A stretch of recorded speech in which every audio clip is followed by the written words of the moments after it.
歡迎嚟到奧地利學派第一堂，就係呢個行動嘅概念。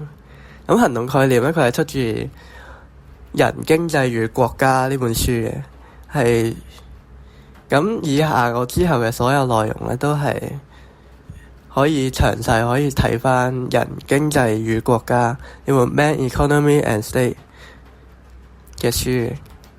佢係由美國著名奧地利經濟學派 Murray Rothbard 羅斯巴特去作嘅。咁詳細你可以睇返嗰本書啦。咁點解我哋第一樣嘢講經濟學會講到行動呢？係因為行動呢，其實呢係經濟學佢所必然去研究嘅，就係研究緊行動呢樣嘢。經濟學其實係行動學 praxeology 嘅一個最發達嘅一個分支嚟嘅。咁咩係行動學？行動學就係人類行動概念或者公理嘅一啲邏輯推論嚟嘅。咁乜嘢係人類行動啊？就係有意圖嘅行為 purposeful behaviour。 有意圖嘅行為就係有目的性嘅行為 behaviour towards an end。 即係例如果你想去攞起隻杯，咁你攞起嗰隻杯嘅嗰個目的就係你想攞起嗰隻杯咯。呢個就係一個行動啦。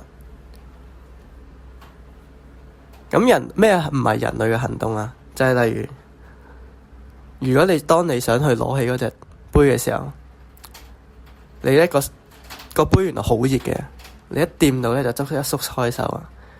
咁咧你縮開手嘅呢個動作咧，其實咧係冇目的性嘅，係佢自然個身體就自然做出嘅一啲反射動作嚟嘅。咁因為佢係冇目的性啊，咁所以反射動作咧係唔屬於人類行動。咁仲有乜嘢係冇目的性啊？就係嗰啲無生命體嘅一啲嘅運動咯。即係例如個波跌落地下，咁佢係冇生命噶嘛，咁佢自然就係冇目的性嘅一啲嘅運動嚟噶。即係或者係動物，因為動物咧係我哋係人類啦，咁其實我哋係不能去完全去證明咧動物咧係有冇呢個行動，有冇目的性嘅。所以咧動物咧我哋係唔會包含係有行動嘅一個物種入邊嘅。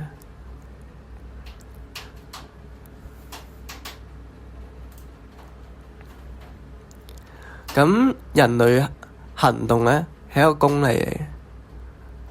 咁好似例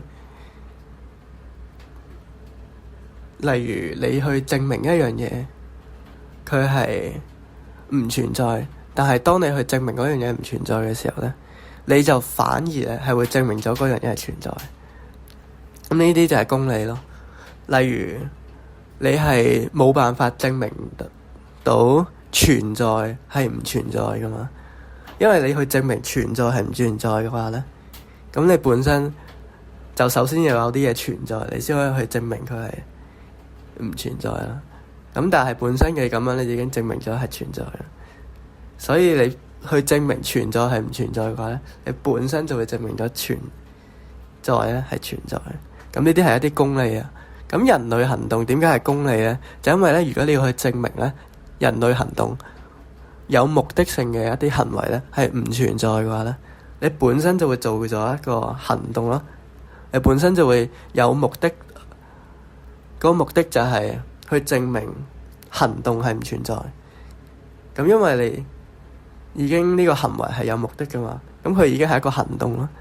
所以你去證明行動係唔存在嘅呢個行為咧，本身就已經會係一個行動。所以咧，佢已經證明咗行動嘅存在。所以行動咧係屬於一個公理嘅。